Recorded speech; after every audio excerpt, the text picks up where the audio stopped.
संतोष भैया देशमुखांना जर आम्ही न्याय मागितला तर आम्हाला जातीवादी म्हणता. ही तुमची कोणती भाषा? हे नवीन षडयंत्र सुरू झालंय. आपण जर संतोष भैयाकडून बोललो आपल्याला म्हणते हे जातीवाद करायला लागले. हे तुम्ही नवीन शब्द आणि षडयंत्र आणलंय. आम्ही संतोष भैयाकडून बोललो की आम्ही जातीवादी आणि तुम्ही आरोपीला सांभाळतात ते काय?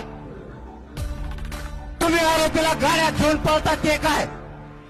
आणि संतोष भैयाला क्रूरपणे तुम्ही मारलं तो जातीवाद नाहीये का? आम्ही आरक्षण मागितलं की आम्ही जातीवादी आणि तुम्ही कोणाचाही वरबडून खाताय मग तुम्ही जातीवादी नाही. याला काय म्हणायचं ते म्हणू द्या. इथून पुढच्या काळात आपण सावध राहा.